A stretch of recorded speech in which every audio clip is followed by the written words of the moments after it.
My own kids helped my unfaithful wife cover up her affair until I finally walked away from them. Daniel Carter was in the middle of the biggest change of his life. He had avoided marriage until he felt secure in his career. But meeting Rebecca, his first and only wife, changed everything. They were born only 2 months apart and had celebrated their 48th birthdays earlier that year. When they married, there was nothing to protect, so no prenuptial agreement existed. They had lived in their Austin, Texas home for 22 years, moving in a year after their wedding and welcoming their first child just 2 months later. Their second child came 2 years after that, and now both had gone off to college, starting their own lives. Recently, Daniel had convinced Rebecca to move into a gated community for couples aged 50 and older. She hesitated, but after months of persuasion, she finally agreed.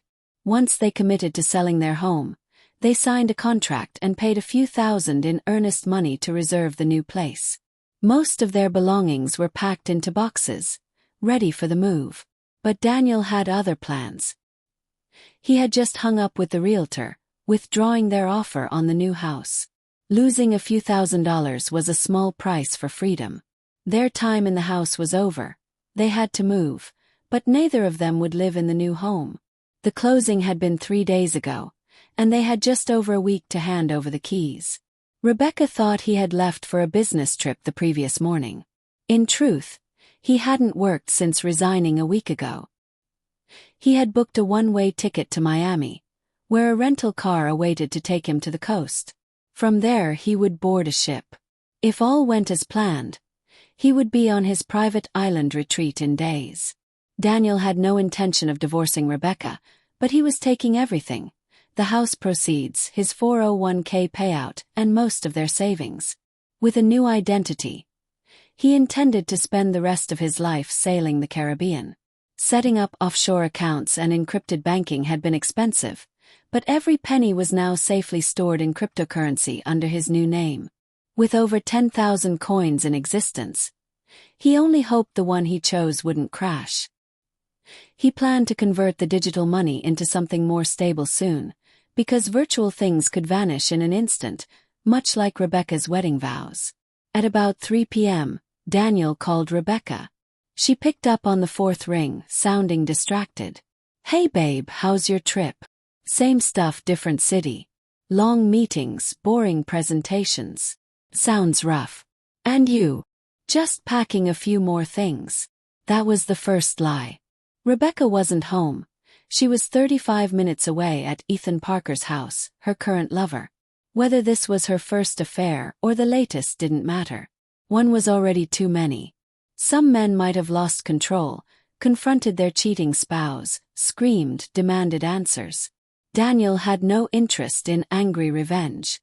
His would be far more ruthless.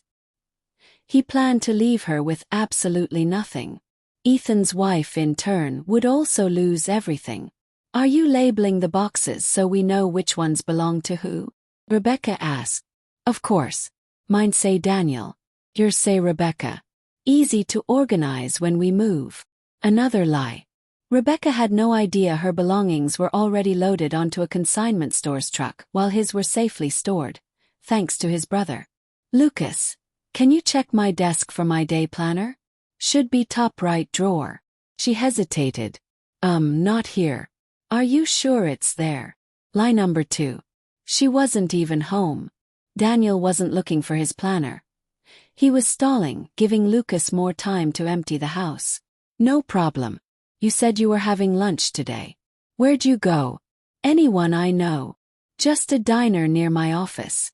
A few girls from work." Lie number 3. His private investigator had tracked her all day. At 9 a.m., she drove to Ethan's and hadn't left. "What's for dinner?" he asked. "Probably a steak from room service. Company covers it." "Nice. Plans tonight?" "Laundry and packing. I hear the dryer buzzing, better go. Call later. Love you." Daniel hung up, exhaling slowly. She lied so easily now. Nothing about her could be trusted. By then the house was empty.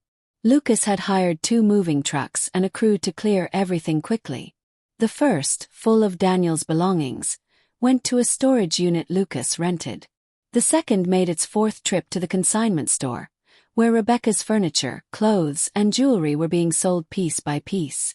Both trucks were to return by 5 p.m. Lucas earned every cent of the $5,000 Daniel paid him.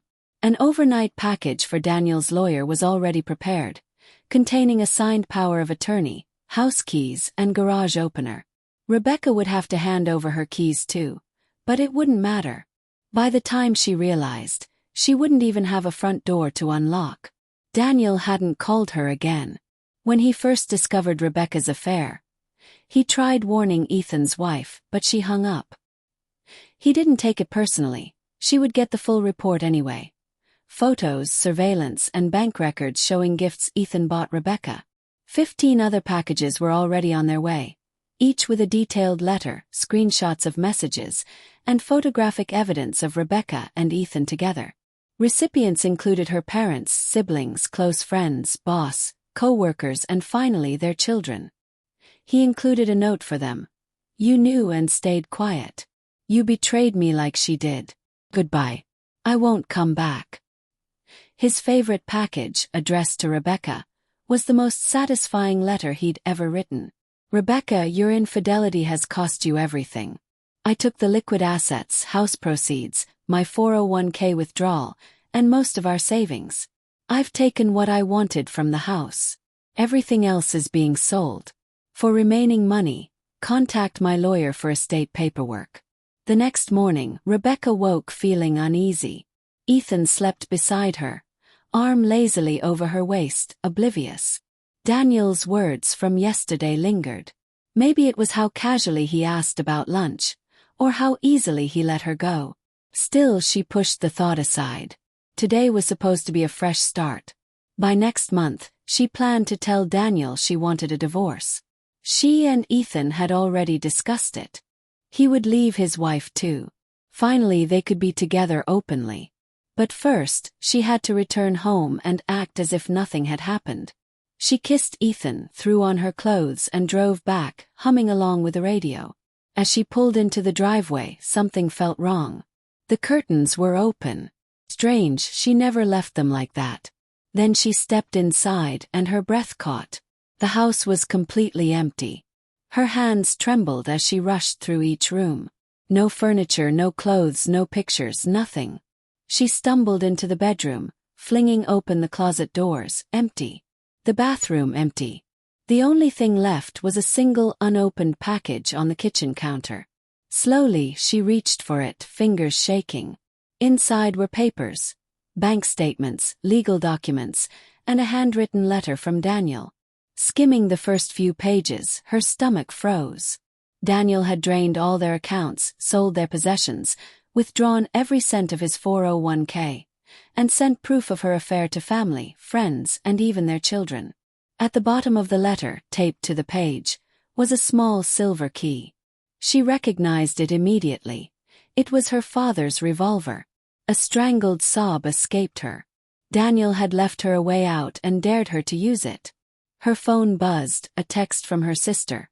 What the hell, Becca? Mom's crying. Dad won't speak. You disgust me.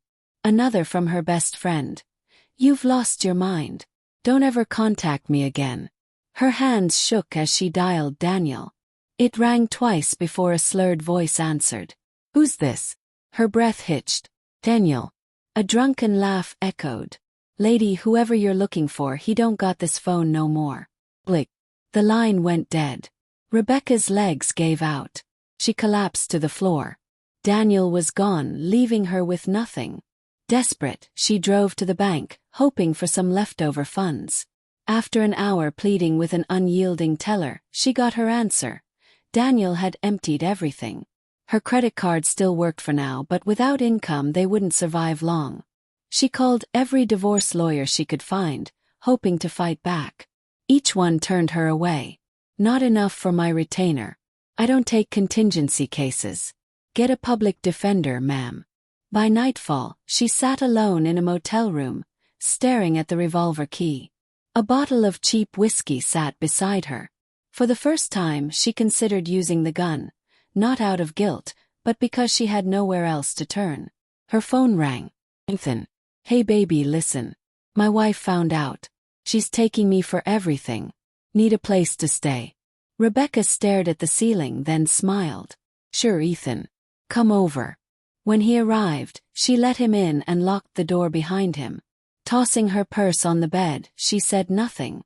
Take your clothes off, Ethan smirked. Now that's more like it. He stripped down, standing fully naked. Rebecca reached into her purse, fingers closing around cold metal, the gun Daniel had left. Ethan's grin faltered. What are you point? Pull the trigger. The gun roared. A perfect shot between his eyes. His body hit the floor with a sickening thud. Silence filled the room. Then Rebecca laughed. The police didn't believe her. She was arrested for murder. Her public defender was worthless. No hope for a fair trial. At least rent wasn't a concern. Prison, however, was worse than she imagined. Beaten, humiliated, and used by inmates and guards. One night she snapped. Stabbing another inmate with a sharpened toothbrush, she was sent to solitary. It didn't matter, she was already dead inside. Meanwhile, I lived the dream. 9 months later my lawyer called saying I could return. But why would I? I had everything I needed. Money, women, freedom. Occasionally I sent my kids a card, tucking in a single quarter. Flip a coin next time you face a hard choice. That's all I leave you. Rebecca remained in a state mental institution. If she recovered, she'd face prison for life. Her story was over. Mine was just beginning. I sipped my drink, watching the Caribbean sunset. A young woman slid onto my lap, laughing, whispering in my ear. I grinned. Daniel Carter was